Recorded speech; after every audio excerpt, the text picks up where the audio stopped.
We will now begin with our panel discussion. Uh, our panelists for this discussion are His Excellency Mr.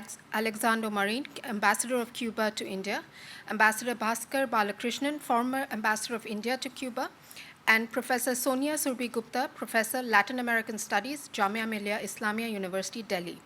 The discussion would be chaired by Ambassador Vijay Thakur Singh, DG ICWA.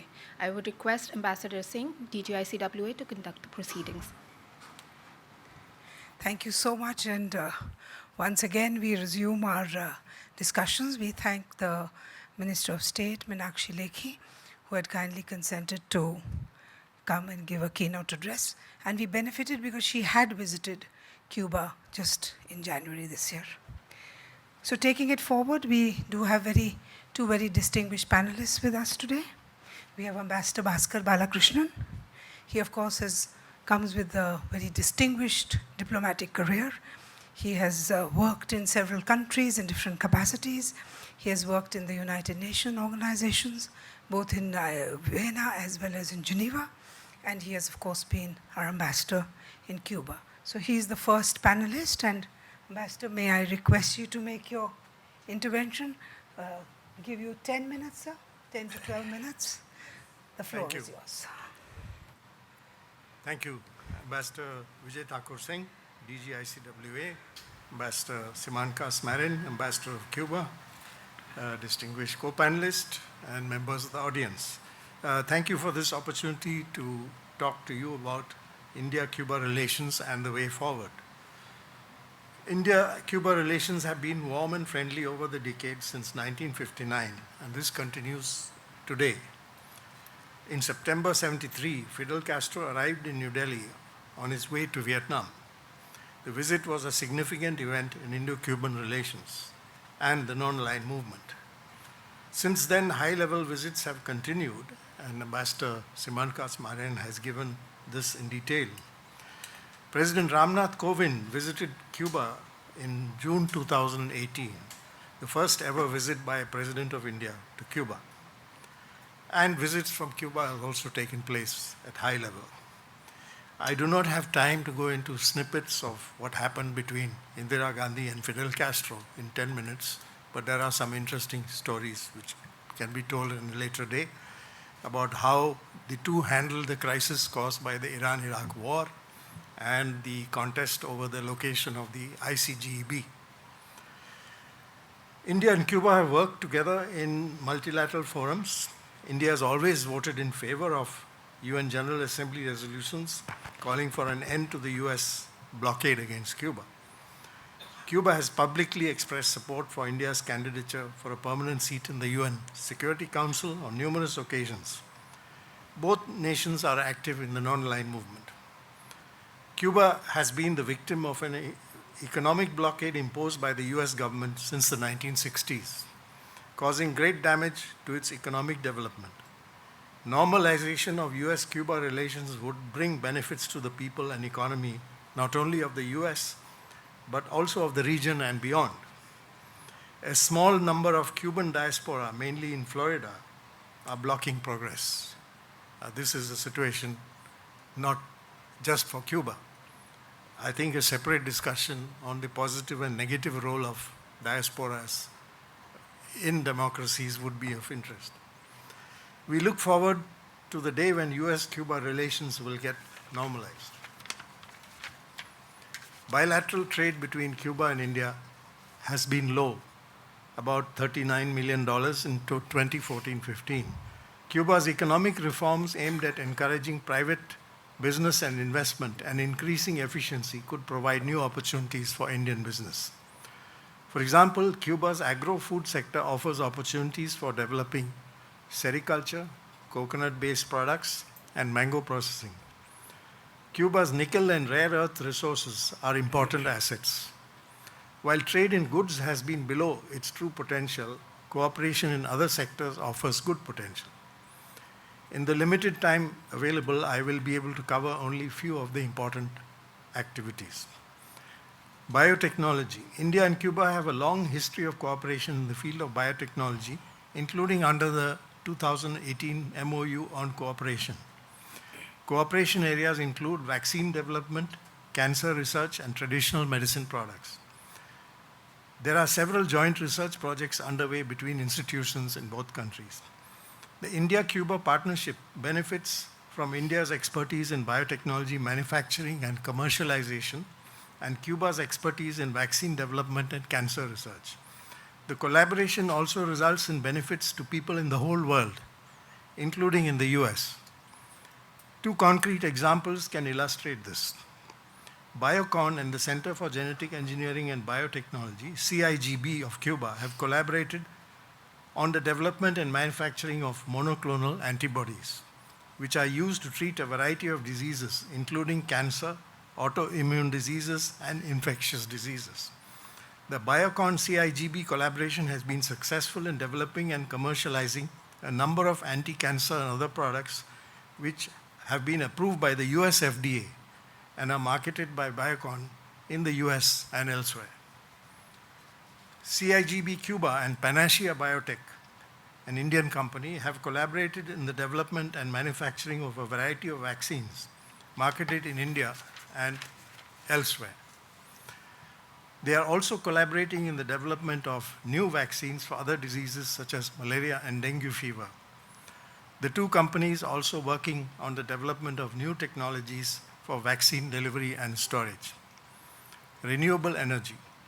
India and Cuba have been collaborating in the field of renewable energy for many years, including under a 2018 MOU for cooperation. Cooperation areas include solar energy, wind energy, biomass energy. India has provided technical assistance to Cuba for the development of a bioethanol plant. There are several joint research projects in renewable energy.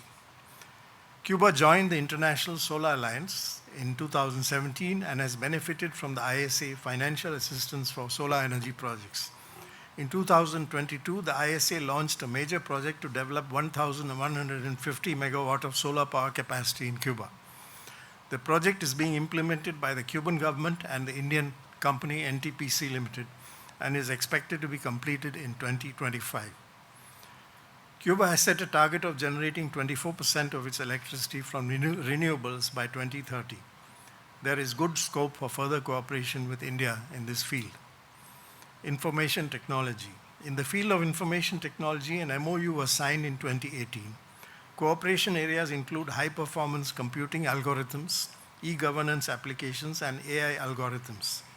The two countries have a youth IT exchange program.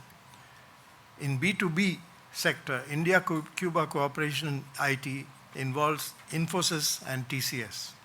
There is considerable potential for cooperation in this sector. Medical education.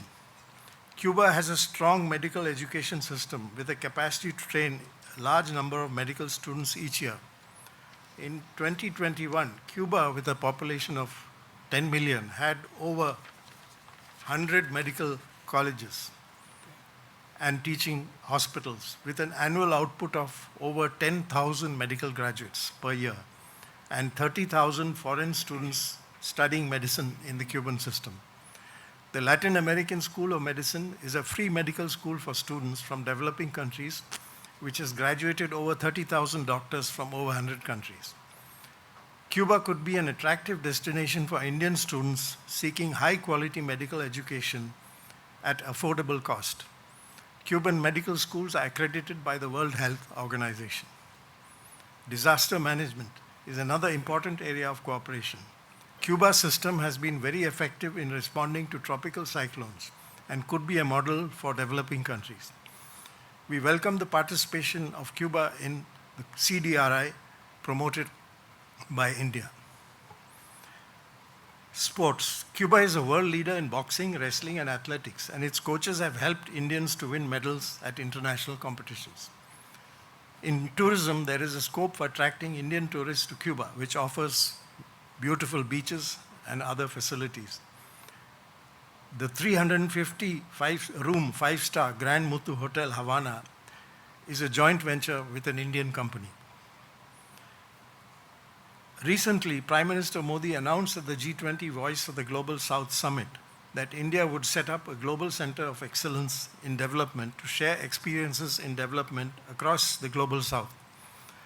Cuba has achieved outstanding results in health and education despite resource constraints, as the indicators will show. This experience could be worth sharing with other countries.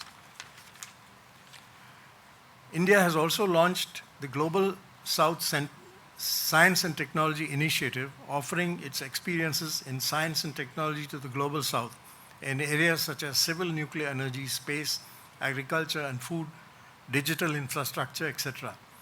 These areas could be promising for building India-Cuba cooperation in the future.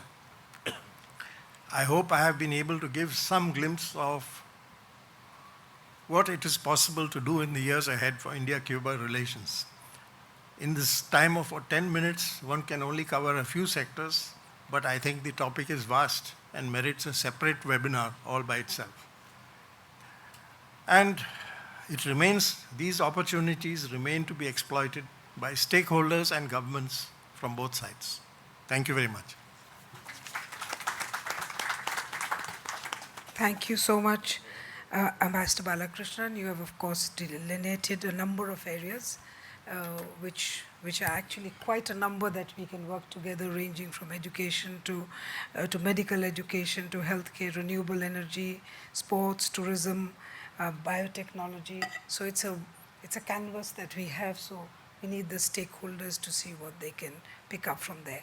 With this, may I now request our second panelist, Dr. Sonia Surabhi Gupta, who is the Professor of Latin American Studies at the Jamia Millia University, to make her intervention. Of course, she has done a lot of research on literary and cultural studies in a comparative context of India and Latin America.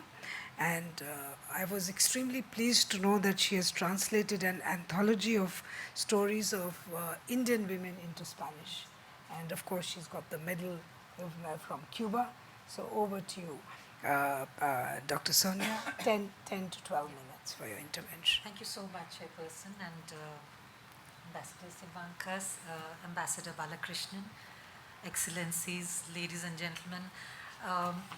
I think one thing that has come out of the recent summits, the G20 hosted by India and the G77 China in Cuba, in Havana recently, is the potent voices of the Global South being heard in, I think, an unprecedented way.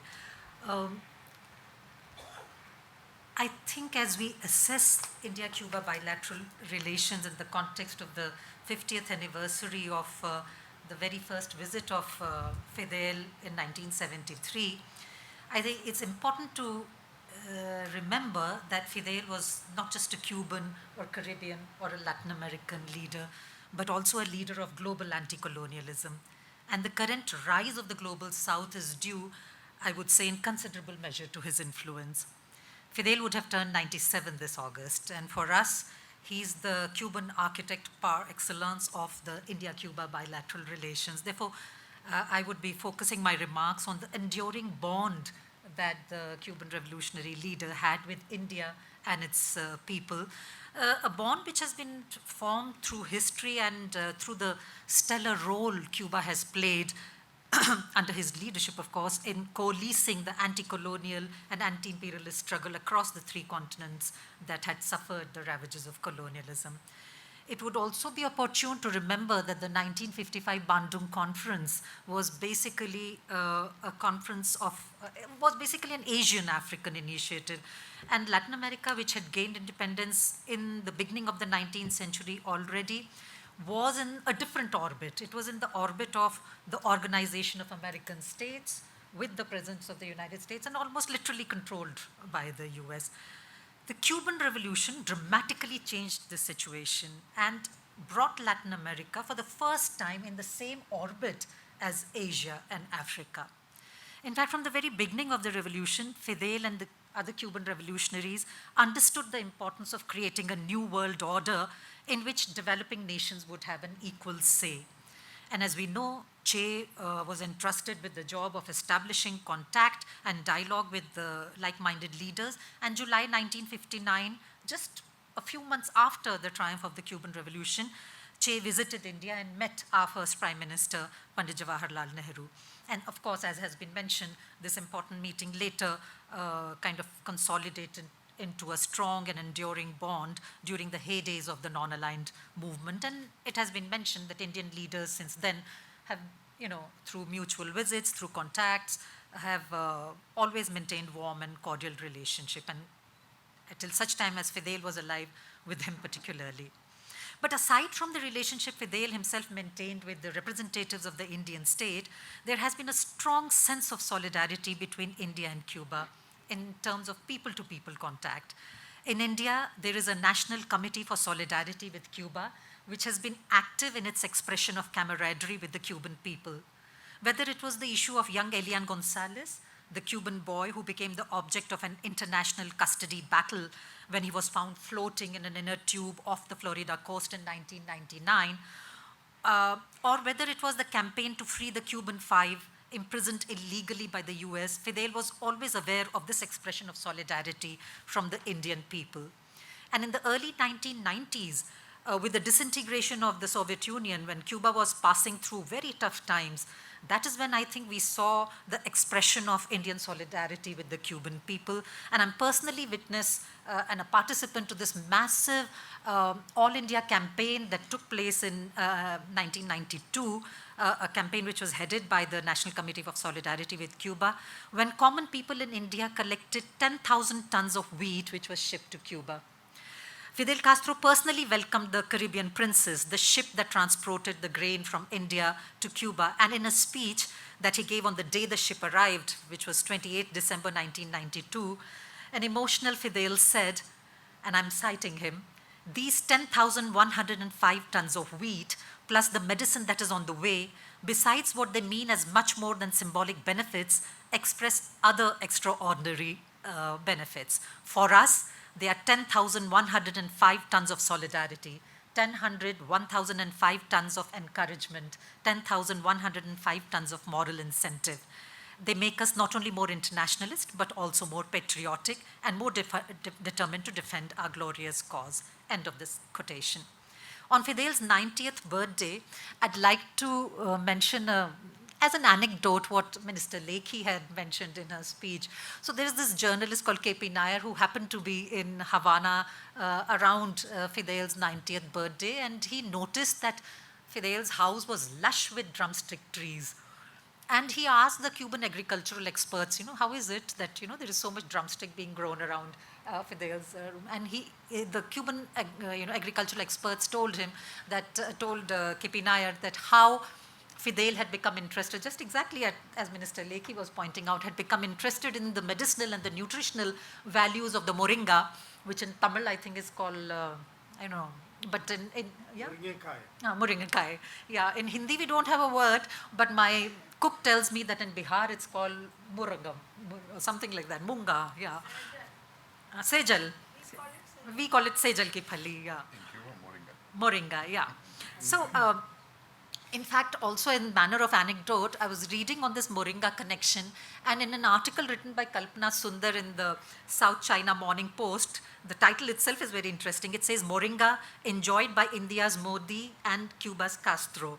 And Kalpana Sundar mentions, of course, about the tree's medicinal and nutritional values, and she goes on to point out that in some interview in 2020, Prime Minister Narendra Modi, it seems, had said that one of his favorite breakfasts is parathas, including the protein-rich leaves of moringa. And he praised the tree for its antioxidants, vitamin C, and anti-inflammatory, antibacterial properties.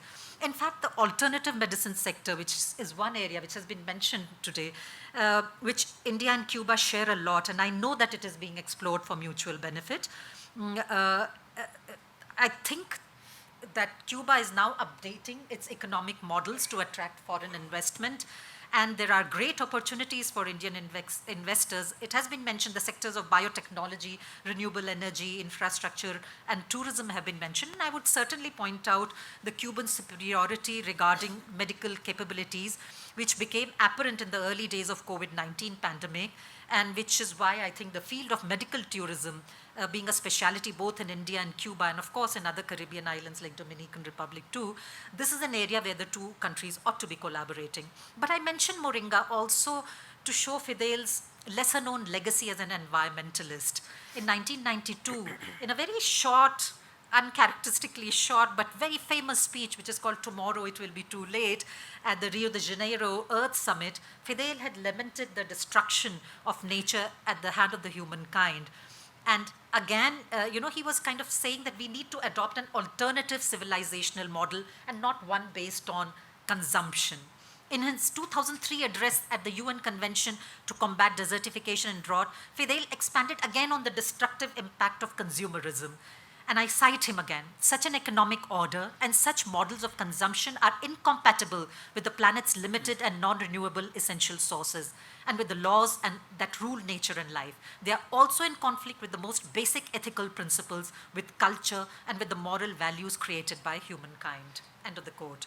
So one of the fields, it has been mentioned, where Cuba is making headways against all odds is renewable energy, and it is indeed a great thing to know that, and to understand that how the Indian government is partnering this significant bilateral cooperation already underway in the sector of renewable energy. But it comes from this thought about an alternative civilizational model to the kind of consumerism that we are living in today, which is in a way forced consumerism through advertisements, through big corporates telling you, you have to consume, you have to buy, and so on and so forth. So I would conclude that, by saying that there is a great importance in Fidel's intellectual thought. In fact, there are several figures in the global south whose writings we don't know about. And he has written on several areas like ecology and energy resources, as I was saying, but also on international resources, Cuban economy, and the cruel US blockade, of course. Until his last years, he was writing. Translations, I believe, are the first step towards recovering and incorporating intellectual thought emanating from the global south. With this view, I'm currently translating 10 of Fidel's most significant speeches from Spanish to Hindi under a grant from the Center for Latin American Studies of the University of Kerala. And I hope this endeavor will contribute further towards strengthening the excellent ties that exist between India and Cuba. Thank you so much for this opportunity. Thank you so much, Professor Sonia Gupta. Just to mention one thing, you referred to the Bandung Conference. I'll take you one step back and refer to the Asian Relations Conference that actually was organized by the Indian Council of World Affairs. 1943. So, yes, no, we were set up in 1943, but the conference was in 47. Yeah. So actually we were at the starting point of the Asian solidarity, which became the African solidarity and expanded further. And also thank you for once again focusing on moringa and drumsticks, and also the whole solidarity that exists in the relationship with Cuba. The model Fidel Castro's reference to alternate civilizational model. Actually, that thought continues till today, and if you look at it, Prime Minister Modi's life concept is nothing but living in a lifestyle for sustainable lifestyle. That is what life is, which was put out by Prime Minister Modi, including during G20. So with this, though we are running out of time, I'm going to take 2 rounds of questions because no panel discussion is complete without questions. So I open the floor for questions. Raise your hands, identify yourself, and the question should be focused. Let me start right from the back. There is a hand up there, and then I'll come forward.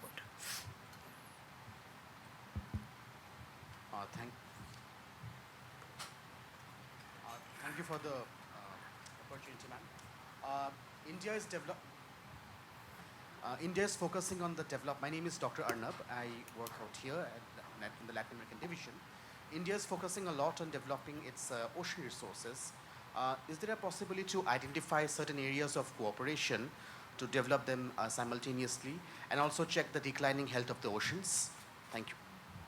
Okay. Who's the question directed to? Also, just I think when you raise the question, do say that. The next question. I have a question right here. Yes.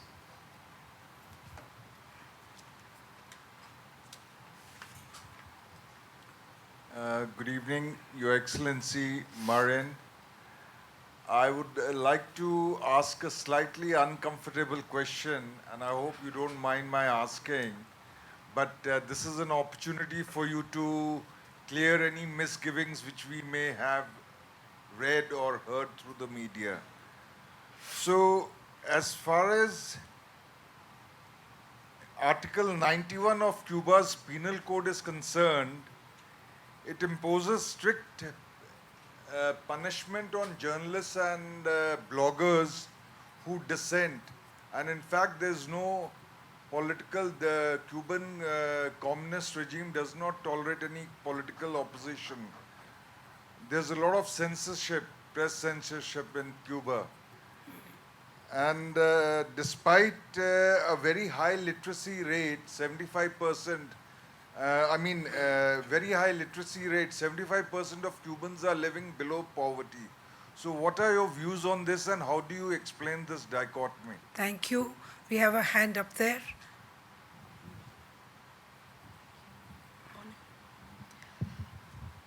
Hello, my question is directed towards Ambassador Alejandro. Some Minister Leakey mentioned about the importance of biofuel. I would like to know, how do you look at the prospect of collaboration between the two countries in the field of in research and development of biofuel and green technology? Thank you. So what I'll do is, Ambassador Maureen, would you like to respond? And then I will request Ambassador Balakrishnan and Sonia to respond. The floor is yours, Ambassador. Okay, first the issue regarding the ocean and declining health of the ocean. I think it's a very interesting point that so far we have not reached any collaboration. We have not it has not been included in the different talks, but of course it's a very necessary issue for everybody, particularly for Cuba. We are a vulnerable island, and there are all the capacities in order to work together and to cooperate in that field, and offering the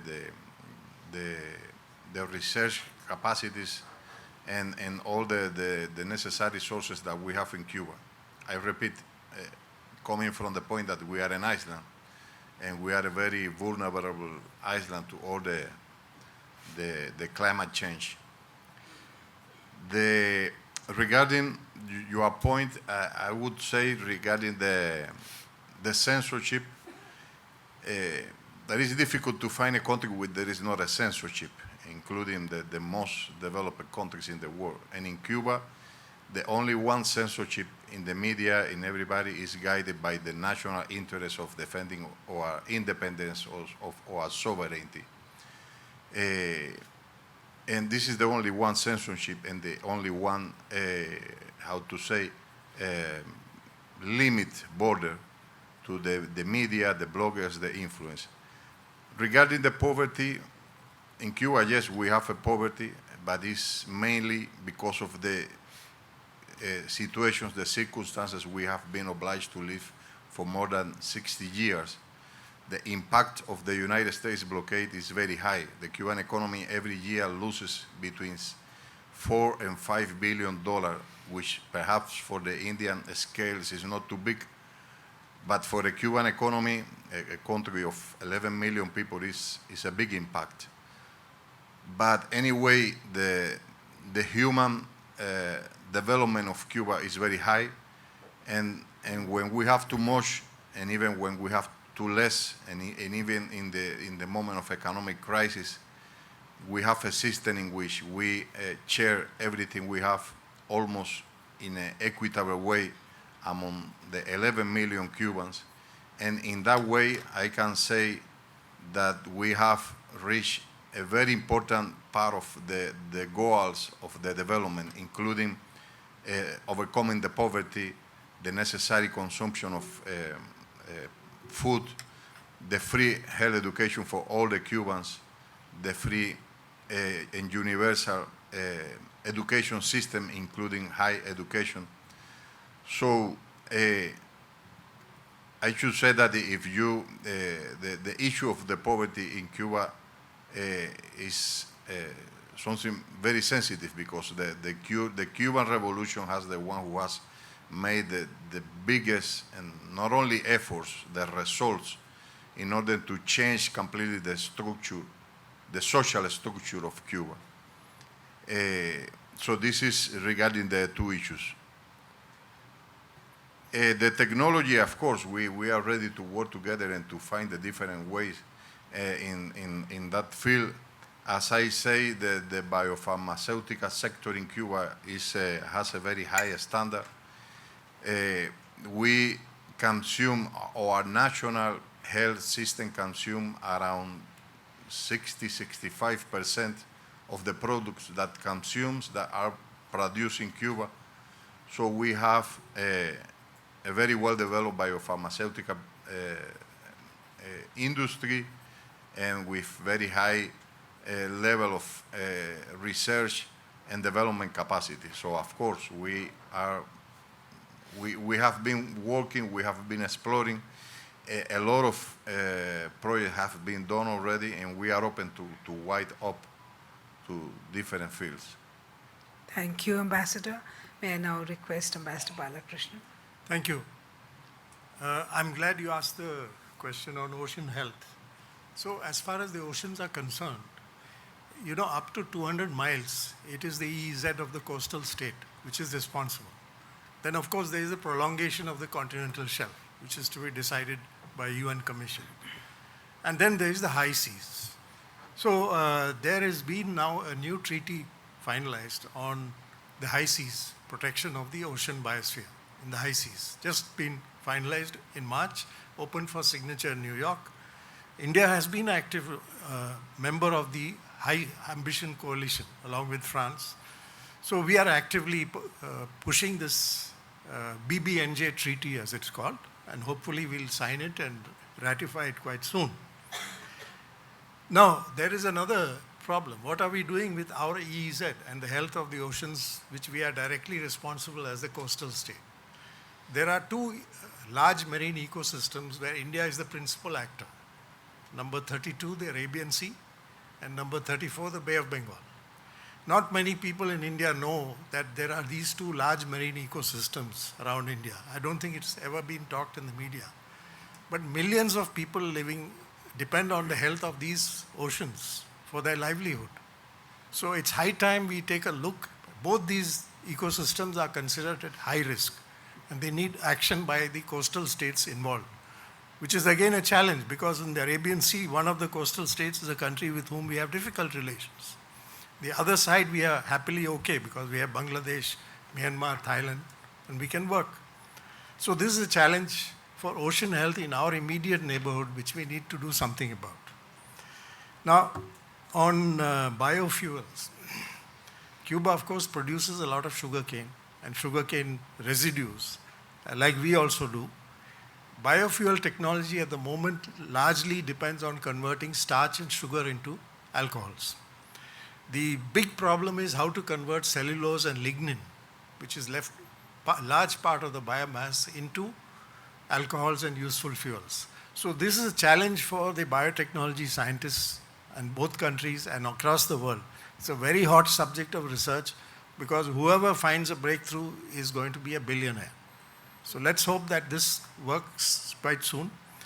We had given Cuba, under our ITEC program, a biomass gasification plant, which is based on the technology of Indian Institute of Science, Bangalore. But that is a rather crude kind of system where you just heat the biomass, it produces a kind of gas as a fuel, and then you use that to run a generator. So that plant was supplied to the Isle of Isla de Pinas, the Isle of Pines in Cuba. But this is not the optimum way to use biomass. So we hope that technology will advance. And the Global Biofuels Alliance, which was announced, this will be another good opportunity for India and Cuba to get closely involved in this. Talking of traditional medicine in Cuba, I just want to tell you, you've talked about moringa, but the Cubans have developed something from mango, which they have large varieties of mangoes growing all over the place, even along the roadsides. And using the mango bark, they have developed a cream called Viman, which is marketed. And I think the ladies would be interested. It is a good treatment for handling skin pigmentation. So now, here is a mango tree which we know for ages, and they are using it for a medical product. A Cuban soldier discovered this when he used mango bark for treating wounds in a war. And that's how they developed it. Other traditional medicine products, they are experimenting on using the blue scorpion venom for anti-cancer. I have personal knowledge of this. My colleague, the Indonesian ambassador in Havana, used to try this treatment after giving up on treatment from Chicago. Another interesting treatment for which we continue to receive inquiries is the use of placenta products for vitiligo. So this is something which a number of people from India keep asking for. The Cubans have got a center where you can consult for vitiligo, and depending on the medical history and so on, you can go ahead for this treatment. So these just show the kind of traditional medicine knowledge which exists in Cuba, and of course exists all over the global south. So we have this global center for traditional medicine which is coming up with WHO help, and I'm glad WHO has done this, because for many years the WHO programs on traditional medicine were dominated by Chinese traditional medicine. Now finally Indian traditional medicine is finding its due role in the WHO setup. The next WHO strategy for traditional medicine will be adopted next year at the World Health Assembly. I hope that our delegates and our experts participate actively in it and get a good recognition of Indian traditional medicine there. Thank you. Thank you so much, Ambassador Balakrishnan. I mean, I'm sure the whole audience has learned a lot from your response in terms of the question on the oceans. I would imagine that ICWA would do a research paper on that, and we could attribute it to you, sir, for having triggered the idea. May I now request Ambassador Sonia Surabhi Gupta, after Just Ambassador 2 seconds Sivankas, you have the regarding floor. the oceans, because about some weeks ago we finalized a full study of the ecological system in all the coastline of Cuba, which is very big in considering that we are an island. So this is a very important study in order to adapt all the law, the regulation, everything in order to protect the ecological system, the population that is living in the coastline and normally has been affected by the different natural disasters like hurricanes, and at the same time also in order to improve the economic, to improve the better exploitation of the economic resources that are in all the coastline of Cuba. So I think this study is very important in order when we talk about the collaboration in the ocean. Thank you, Ambassador. Professor Sonia Gupta, would you like to add? No, I don't have much to say on the very technical aspects of the ocean resources and biofuel. I mean, in terms of the biofuel, I can just comment that I think Cuba has this national development program of national energy sources, which is putting a lot of effort in these sugarcane residues, bagasse, and wind farms and micro hydroelectricity plants and photovoltaic technologies. So, but what I would like to say is that I think there is almost a spirituality in the Cuban ecological thought, and that when I say that, it comes, I think, from the African sources, and also the way the Cuban leaders looked at development and so on and so forth. So when I say, what I'm saying is that I think it's also there in the rest of Latin America in terms of respecting Mother Earth and respecting nature and so on and so forth. But in Cuba, it has taken a very, very planned way. And I would just say that many people, if you read the ecological literature, call it the accidental Eden. Saying that this has happened because the special period forced them to go into organic farming because of the lack of fertilizers or pesticides. But I think there is more to it than just being an accidental issue. There's a planned way in which Cuban organic agriculture has taken, especially the urban organic agriculture, the organoponicos, where so almost entire Cuba after the special period, it had started, the rectification had started from in the 80s itself, when the Green Revolution had desertified the soil and so on and so forth.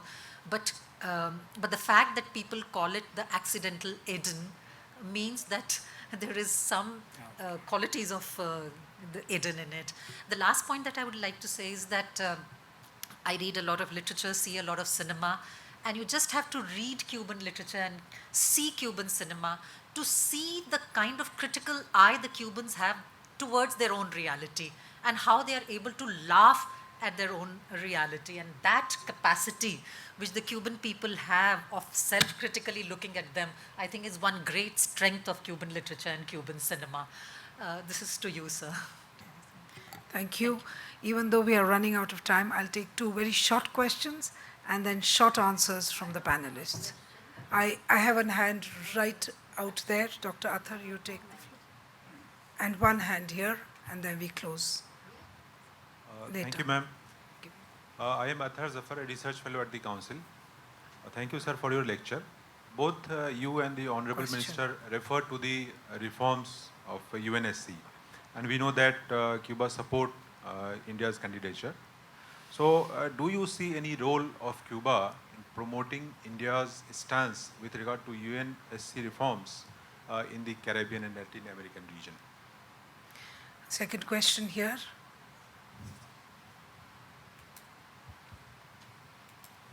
Thank you very much. It's not really a question, it's a comment, if you may allow me, Yes. to Sir's question on the journalistic freedom in Cuba. Because I was in Cuba in January, right? And when you look at Article 91, you look at Article 94.1, you look at the July 11 protests, all the things that we hear about Cuba, in reality, when you actually go there, you will realize that freedom with respect to the journalistic integrity is absolute. There are blogs over there where people can write dissenters' opinions if they need to. July 11 is a classic example of people coming on the streets and protesting, and everyone misunderstanding there was a protest against the government, right? Okay. And which is what, of course, American media ended up portraying it as, when in reality, when you ask the people on the ground in Cuba, they say that, listen, I trust my government, hence I can raise my voice at that point in time, right? And it lasted a day and it was over because everyone wanted to make a statement which they were allowed to do. There was nothing else beyond that. Okay. In terms of just one last thing as well, ma'am, if you may. 2 sentences. Yes, please. In terms of the journalists' freedom as well, the only thing that gets banned is where there is actual proof found of collusion with the foreign government. Other than that, even the Miami Herald in Spanish, right, which probably writes the most vile comments about Cuba and Cuban's government, is still accessible in Cuba. I saw it myself. New York Times, accessible in Cuba. So all of that is actually accessible and is thereafter, then of course what we hear is extrapolated to a very large extent. So Okay. Request for two very short comments. No, it's not a question, it's add because you are talking about the leader Fidel Castro and My Excellency talking about Prime Minister Indira Gandhi. Our Palestinian leader Yasser Arafat was friend and close relation between both leaders, Indira Gandhi and Fidel Castro. And My Excellency Ambassador lead last time since 2 month event about the relation between historical between Cuba and Palestine. Thank you very much. Thank you. Two sentences. Positive experience which I had regarding medical education in Cuba, in Havana, I found that the high school students already had a polyclinic to do the internship in medical education. Whereas in India, you're 25 years old and you do internship. But they start very early and I was very impressed with that. Thank you. Thank you for the comments and the questions. I'll take the final remarks from the panel. May I start with Ambassador Bhaskar Balakrishnan? Yeah, UNSC reform, Cuba has expressed its full support, and so have many other countries. The problem is the veto power of the P5. And, that is going, we'll have to keep struggling at it. And meanwhile, build up other forums like G20 and so on. Take over G20 from the Global South and so on. So this is a long-term thing. We are realistic about it. We don't expect it to happen quickly. Then an extreme step would be for the Global South to withdraw support for the budget of the UN and shut the whole UN down. But that is a Brahmastra. You know, we have the power to do it, but let's patiently talk to the P5 and see. Yeah, about Castro and Indira Gandhi. I mentioned this. Let's go back to 1983. There was the Iran-Iraq war had broken out. Iraq could not, it was Iraq's turn to host the summit of the non-aligned movement, but because of the war, they couldn't. So Fidel contacted Indira, whom he called my sister, and he persuaded Indira Gandhi, who was not very inclined to host the NAM summit in 83.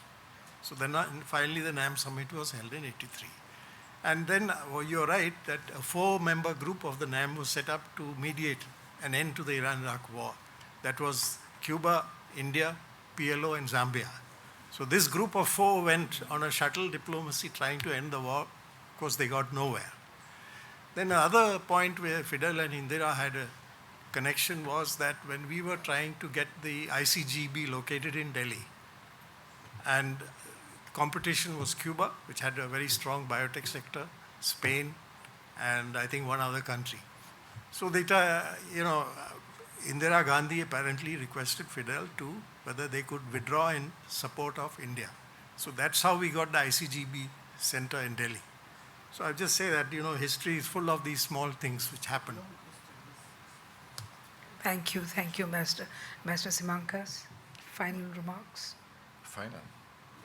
My responsibility. No, this is, yes.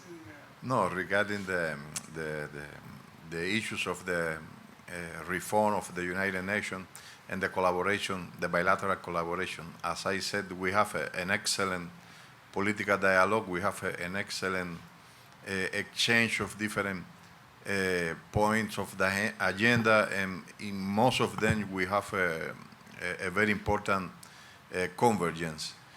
There is the community of Latin American and Caribbean states, which is the main organization in the region that comprise the 33 countries of the region. And is the most important organization because it's there are different regional organizations, but this one, it covers all the Latin American and Caribbean states. And we have a mechanism of a dialogue with India in the framework of this organization. The first round was made before the COVID, and now I think we are creating the conditions to celebrate the second round of the dialogue between the community of Latin American and Caribbean states and India. Cuba will be there, the rest of the countries, and we will exchange as usual all the different point of view, and as usual there will be again a very important convergence in the points of the agenda, and including the democratization of the United Nations. Thank you, Ambassador Simanka. And closing. So with this, we come to the end of our panel discussion, and of course I want to thank both the panelists, Ambassador Balakrishnan and Professor Sonia Swarupi Gupta, as well as, of course, our Ambassador of Cuba to India, Ambassador Simanka Martin, for the comments and the participation and the responses, and the audience for asking questions and also adding to the whole discussion. Thank you so much. Can I say the last words? You still want to say something, Ambassador? Go ahead. Only huge, Of huge. course. Of course, Ambassador. Dhanyavad. Okay. Yeah. Thank you very much. Dhanyavad. Thank you. Thank you so much. On behalf of the Indian Council of World Affairs, I thank you all for joining us this evening. I now request you all to join us for high tea in the foyer. Thank you.